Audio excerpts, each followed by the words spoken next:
91 days. That's how long it's been since I last saw the sun, felt the wind, touched a tree. 91 days since they brought me here. They say I'm not under arrest. They say I'm free to leave whenever I want. Then why haven't I seen a window? I pace the perimeter of the room. It's spacious, yes, furnished with a deceptive sense of comfort. Bookshelves line the walls, filled with classics I've always meant to read. A plush armchair sits invitingly by a fireplace that's always lit, casting a warm, flickering glow. There's even a state-of-the-art entertainment system, everything to make you forget you're a prisoner. But I haven't forgotten. I can't forget. The walls may not be made of bars, but the feeling of confinement is inescapable. The cheerful yellow paint can't mask the sterile scent of antiseptic that permeates the air. The silence is deafening, broken only by the soft hum of the hidden cameras that follow my every move. They're watching, always watching, waiting for me to break. They call it the compliance room, a place of rehabilitation, they say, a sanctuary where troubled minds can find peace and understanding. But I see it for what it truly is, a gilded cage designed to break you, to mold you into something compliant. There are no bars, no guards, no physical restraints. The chains that bind you here are invisible, woven from subtle manipulation and insidious suggestion. The room itself is your warden, its every aspect crafted to control and condition, the soothing colors, the calming music, the constant surveillance, all designed to erode your sense of self. They control the temperature, the lighting, even the air you breathe. They pump in scents designed to evoke specific emotions, lavender for tranquility, citrus for focus, chamomile for sleep. They bombard you with subliminal messages hidden in the white noise, in the flicker of the lights, even in the patterns on the carpet. It's a slow, insidious process, this mental dismantling. They chip away at your resolve, your sense of reality, until you're left questioning everything you thought you knew. I've started talking to myself, whispering under my breath just to hear a voice that isn't pre-recorded, a voice that isn't filtered through their system. It's a small act of defiance, a way to cling to the last vestiges of my sanity. Don't believe them, I mutter, pacing the confines of my soft cage. It's all a lie. The room remains impassive, its silence a constant reminder of their omnipresent gaze.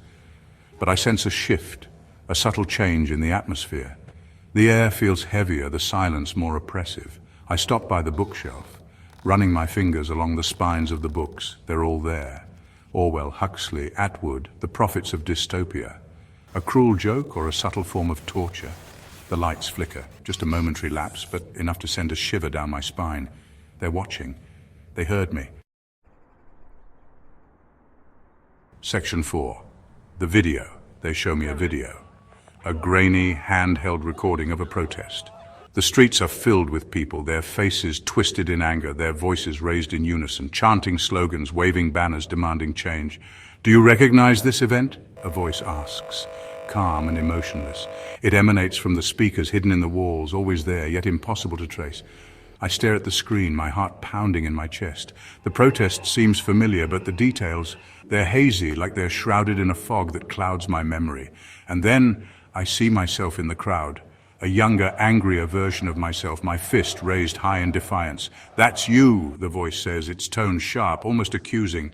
You were identified as a potential threat to social stability. Threat, that word. It hangs in the air, so heavy, so loaded with implication. They say I was flagged for my own safety, that my actions showed a dangerous level of dissent, but the fear twisting in my gut tells me it's something else entirely. Section 5. The implant. The memories come in fragments, flashes of moments that feel both familiar and alien. A childhood home that doesn't match my own. Parents I don't recognize, a life I don't remember living. It's for your own good, the voice assures me, calm, almost soothing. We're helping you let go of the pain, the anger, the false narratives that were holding you back. They implanted something, a chip, they call it. A small, painless procedure, they said, to fix my flawed memories, to align my thoughts with the accepted narrative. They say it's for my own good, to help me reach some kind of blissful ignorance. But the more they try to rewrite my past, the more I question everything. My memories, my identity, even my own sanity. The line between reality and fabrication blurs, leaving me lost, trapped in this maze of doubt. I press my fingers against my temples, trying to push back the rising panic. The implant throbs beneath my skin, a constant, unyielding reminder of their control. They've invaded my mind, my very essence, and I don't know how to fight back. Section 6. The photograph. There's a photograph on the mantelpiece, a picture of me as a child standing between two smiling adults, my parents, or at least that's what the implanted memories tell me. But something about their faces feels wrong. Their smiles are strained, their eyes empty, devoid of the love I thought I remembered. I pick up the photo, staring at it, studying every detail. The paper feels stiff, too new. The image itself, too perfect, too polished. It's a lie. A carefully crafted fabrication designed to keep me compliant. Anger wells up inside me, hot and consuming. They've taken everything from me, my freedom, my memories, my sense of who I am, and they've replaced it with this hollow imitation. I throw the photo across the room, the sound of shattering glass cutting through the silence. The cameras were capturing my outburst, but I don't care. Let them see it. Let them see my rage. Let them know they haven't completely broken me. Section 7, the choice. The door is unlocked. It always has been. They made sure to remind me of that, over and over, always reinforcing the illusion of choice. You're free to leave whenever you're ready, the voice would say. It's a strange mix of empathy and threat, chilling in its delivery. I stand there in front of the open doorway, my hand hovering just above the handle. Outside, I can hear the muffled sounds of the city, the distant hum of traffic, the faint echoes of voices, the real world, or at least their version of it. A wave of dizziness washes over me, the weight of their manipulation pressing down like a heavy fog. Can I trust my own judgment? Can I even trust my own memories? The choice is there, hanging in the balance, escape or surrender. If I leave, I risk stepping into a world I no longer recognize, a world where my own memories could betray me at every turn. If I stay, I give up what little freedom I have left.